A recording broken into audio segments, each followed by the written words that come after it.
let's get into address classes. You know, it's funny the way I actually was speaking about subnetting. You actually think that the very next video would be subnetting? Nah. All right, but nonetheless, okay. Our IP addresses aren't just as simple as just numbers from 0 to 1 to 255. Okay, what you're seeing here on the screen, which is what I'm staring at here, is how IP addresses are broken down. Okay, there's no easy way of saying this except the fact that you have to commit this to memory. I mean, just plain and simple. Best way, flashcards. I'm a huge flashcard fan. In fact, now that I think about it, I have to give me a whole new set just so I can start memorizing things for the security track. So you have 5 classes of IP addresses: A, B, C, D, and E. Okay? A, B, and C, and D is what you're going to be using. Now, Class D is mainly for multicasting addresses, which we're not going to discuss in this video, but at the same time, um, you know what? Forget it. You know, screw it. So we'll discuss it right now. You got 3 types of traffic, okay? You got anycast, okay, means one to any device, okay? You got multicast, which is one to many devices, okay? And you have unicast, which is one to one, okay? And then you have broadcast, which is one to all, okay? So, you know, and if I actually wrote those out, let's do that right now. We'll say anycast, multicast, unicast, and broadcast. Okay, now broadcast we're going to talk about later on, not necessarily in this video, but still, we're going to come back to that. We're going to come back to unicast traffic, okay? Multicast is going to be its own subject on its own thing, okay? And it's not going to be covered in anytime soon. not that I foresee anyway. So nonetheless, Class A addresses, okay? Before I talk about the classes, you got to understand there's 2 parts of an IP address that is necessary, okay? Remember, TCP/IP is software. It's a suite of protocols, okay? And one of those protocols, okay, is the unicast addressing aspect of how we're going to, what range of our IP addresses are we allowed to communicate with. So now that means I need to be able to identify, first of all, is it a Class A, Class B, or Class C address? Okay, that's one. All right, and that's all we're talking about is the Class A, B, C. That's the first thing. Second thing is we're going to identify where is the boundary of those numbers, okay, in our network itself. Now, in order to find out what range or which class of addresses that we're using, okay, that's going to be whatever our number is set in the first octet, okay? So as you see here, if it's a number between 0 and 127 in the first octet, remember that it's an octet because octagon is 8, right? So 8 bits are being used in each number. Remember, it's a 32-bit number. Now, 0 through 127. If it's a 0 through 127 number in the first octet, it's a Class A network. Okay, if it's 128 through 191, it's a Class B network. Notice as I'm looking at the screen to make sure I don't mess up the numbers. Okay, years ago, this would be embedded in my head. Okay, that's my point. I had to write all this out. Notice that it wasn't in my OneNote at first because this was just be at the top of my head when I was teaching it. All I had to do is have the addressing tab there, right, which was this one. This one. That's all I had to have. None of this was here. None of it originally. Okay, all the thing that was here was this right here, and I would just flow with it. Okay, that's my point. This stuff always leaves you over a period of time. It's going to. You're not a machine. Okay, so going back and reading and grabbing information, there's nothing wrong with that. All right, it's just part of what happens. All right, uh, being afraid of doing that and not doing it is worse than actually you just biting the bullet and just saying, all right, well, I'm an idiot. Let me just go back and look. Okay, so our Class C networks is 192 through 223 addresses in the first octet. Okay, now let's look at our IP ranges. Okay, all right, we're going to talk about private IP addresses later on. All right, okay. A private IP range for a Class A, Class B, and Class C. Okay, these are numbers you have to memorize. Yeah, I know it sucks, but you have to memorize them. And then and what happens is, be honest, you get to the point where when you see the number, it just automatically just pops up in your head. Okay, and when you forget over a period of time, go back and do a refresh like I'm doing right now. This is a refresh for me. Okay, doesn't really matter if I need it or not. It's still a refresh. Okay, and that just re-solidifies the stuff in the back of your brain. If you do not believe in the concept of repetition, okay, you are sadly mistaken. The reason why OSPF is easy for me is because I have configured OSPF 1,000 times. Okay, that's what makes it you an expert. You've done it so many times that it's second nature to you. There's no thought process to it. Does that make sense? All right, so uh, this is going to be hard in the beginning, and eventually it'll get a lot easier. Okay, this number is wrong. Okay, 192.168.0.0, or is it wrong? All right, let me pause and let me go back. Okay, all right, so no, so it was wrong, so my bad. Okay, so now what I did there, in my mind, I knew it was wrong, and the reason why I'm seeing these things is you need to start recognizing yourself doing this. In my mind, I realized it was wrong. Okay, so from that point, take it out of your head by going back and looking it up.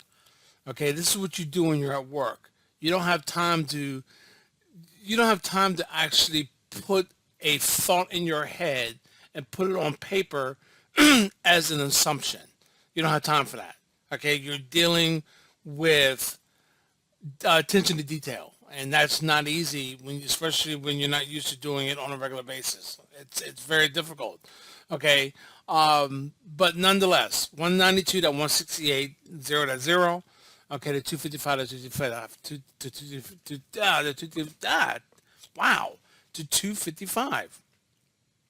Okay, now we got something that we haven't talked about yet, and that is called the default mask. Now, in the TCP/IP, okay, let's go in and yeah, my nose is itching. Network. Actually, this is going to control panel. I hate trying to navigate through there. But it's only 2 clicks away. Okay, so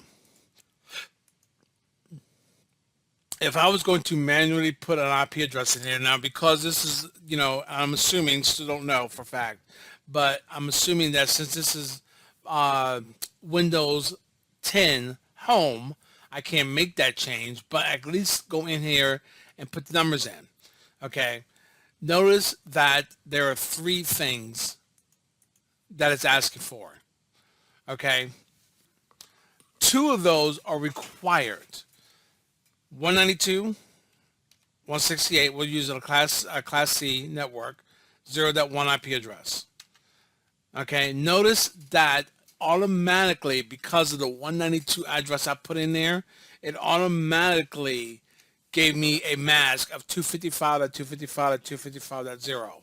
Now, let's go back up here, and let's say 10. Notice that it gave me a default of 255.0.0.0. Now, if we go back over here and look at our mask, as you can see, a Class A has 8 bits of a default mask. I call it a default mask because when you start subnetting, that mask number is going to change. Okay, the default 255 will always have 255 in the first octet. Okay, this one's wrong. Okay, the class B will always have 16 bits set to 1. Okay, remember when you put them all to 1, you get the number 255. Okay, the class C will always have 24 bits. Okay, what that does is whatever portion of your network, as far as a binary perspective, whether it's a 1 or 0, the ones, anything that you label as a 1 is telling TCP/IP this portion of your IP address is the network. Okay, 1 equals network and 0 equals host. Okay, that means whatever I label as a 1 in my network mask, that is telling TCP/IP this portion of the IP address range that I'm allowed to use is the network portion. Whatever is a 0, okay, that part a host, meaning that I can label them regardless. Whatever is a 1, what you're telling TCP/IP is this portion stays the same. All right. Anybody on this exact number scheme with the actual numbers or values set to 1 is part of the same network. So, yeah, I know that's confusing. So let's write this out. 192.168.0.1. Come on, .1. That's an IP address, okay? Subnet mask is 255.255.255.0. That means everything that has a 192.168.0, even though it's a 0 address, it does not mean anything except the fact that it's still all turned to 1s as a 255, telling you that the number 0 is static, the number 168 is static, the 192 is static. And anybody on the 192.168.0 first 3 ITACs, they're on my network. Okay, that's my network portion. That means they can communicate with me. Anybody on the 0 side that has any value whatsoever, that is just a host. That is just a unique identifier that someone assigned it, whether it was DHCP automatically or it was me manually. Okay, that is what your network mask is. You can't have one without the other. TCP/IP will have no idea where the boundaries are. So if I tried to communicate with someone on 192.168.1.1, this one right here is not 0. TCP/IP is not going to allow that communication. Yes, there's a way of breaking that, but we're not going to talk about that. All right. It is by default, TCP/IP is like, sorry, not on the same network. And you cannot communicate with each other. Okay. So that network mask is extremely important. And that is how we do our subnetting, is by manipulating the subnet mask and setting new boundaries on our ranges of IP addresses in each one of our classes. That is what subnetting is. It's taking your default subnet mask and breaking it down, okay, in different sub networks, okay? Because if you look at it, with a class A network, okay, these are my number ranges I could use in my first octet. Sorry, right here, okay? All right, and now you also got to understand, forget about the private IP addresses, we'll cover that later. All right, now you got to understand that my default mask is 255. That means all they have to do is have the first octet as the same number. 10.0.0.0, it's its own network. 11.0.0.0, it's its own network. Okay? All right, 10 and 11 can't talk to each other because they're not on the same network based on the subnet mask. Make sense? So now, out of an IP address range of a Class A network with this default subnet mask, okay, that gives me the ability to create 126 networks, okay? And each one of those networks will have 16 million hosts each. That's a lot of IP addresses. Now, if you're curious on how many IP addresses you can have with a 32-bit address scheme for IP version 4, it's 4 billion something. I'm not going to give you the exact number because I don't know. All right? So now, that's 4 billion addresses. So if you're that type of person that goes by and looks at someone's design and keeps changing their IP address schemes from 172 and 192 to a 10 address because you're afraid they're running out of IP addresses, I want you to imagine how many people and hosts are literally 16 million people. Okay? Maybe there's a reason that person used a 172 or 192 address. Okay? All right? Maybe they asked the right questions. All right? Do you ever foresee your department ever getting higher than 200 people? Okay? Maybe the answer is like, hell no, that's never going to happen. Regardless, we would never need that many people in our department. Okay, so we're not going to give you more than a 192 address because there's no point of giving you a 10 address and give you the possibility of 16 million addresses when you're only going to use 50. Okay, and then that Class C network, it might give you a possibility of 2 million networks, okay, at 254 people each, and I only need 50 hosts. Okay, that means after I use my one network for your 50 people, I'm going to have 2,097,149 address networks left. Those are networks. And now I have 254 hosts in each one of those networks. That's a lot of IP addresses. Okay, but still, I want to be cautious. I don't want to waste addresses. I don't want to give them a Class 10 and give them 16 million possible addresses, and they're never even going to get close. So why do it? Now, this is from a design perspective, okay? There's no right way to create a network. Everyone always keeps asking me that. There is no right way, okay? All right? The concept, just like communicating, the way I communicate with you is not the same as somebody else does. All right? As long as you understand it, regardless if I use the wrong words or not, the communication between A to B has been accomplished, okay?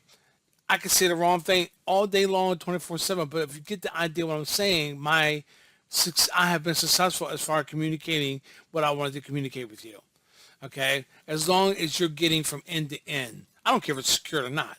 If your main priority is to get communication from point A to B, because technically that's what it is, regardless if it's secure or not. All right? Security is a level that you want to put on top of it, but still want to be able to communicate. You would sacrifice the security for communication, but at what level? That's your decision. See, in our field, in our career, we are responsible for choices. Sorry. All right? There's no right way. Okay? I've seen some pretty messed up, screwed up networks.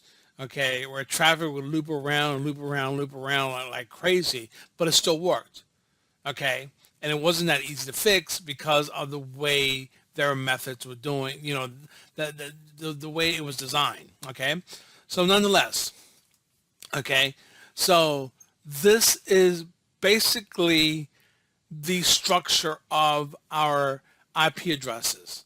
All right, and the best way to do this is commit them to memory. All right, now the Class D network is made for multicasting, okay, and your Class E, all right, which is 240 to 255, is usually used for research. I like saying the experiment IP addresses. All right, but you can look at them as being research, reserved, however you want to pronounce it. Okay, that is what they're used for. Okay, and then you have the 127 .0.0.1 to 127.255.255.255, and that is, okay, that is going to be your loopback addresses. Okay, now what is a loopback? Think of a loopback as you have two, yeah, because I don't have a drawing pad, I gotta use my hands. So here is your transmit, here's your receive. Okay, your transmit goes out, but on the other end, you have a receive on this end. Okay, I'm like way over there. All right, so this is transmit, this is receive. Okay, they have to communicate with each other. All right, so transmit, receive. As I receive the data, I transmit it back, and then I receive it here. Okay, makes sense? Now, with a loopback, I don't have another interface, another network card to communicate with. I'm communicating with myself. So as I transmit out this interface, it loops back and gets into my receive of the same network card. Okay, meaning that I'm literally pinging myself. Okay, so always with TCP/IP, I can ping 127.0.0.1. This is telling me that, because this is a loopback address, this is telling me that my network card is functioning via a TCP/IP stack perspective. Okay, and does this ever fail? Hell yeah, I've had it fail tons of times. Okay, not saying that you're going to have that issue, but hell yeah. And all I've ever done was go back into Microsoft Windows, delete the actual IP version 4 protocol, and reinstall it. Okay, and next thing you know, everything works fine. All right, keep in mind, guys, I've been doing this since 1990, 1994, which is Windows 95, around that area. I'm sorry. What the hell am I thinking? I'm sorry. DOS 6.22, okay, and Windows 3.1. I don't know what the hell I was thinking. Windows 95, okay. Windows 95 was actually like buying a Lexus, or a or I mean, Alexa is the best way to talk, say it, next luxury operating system. Okay, so now, that's it for now. Okay, so remember always, okay, be strong, be determined, be Cisco.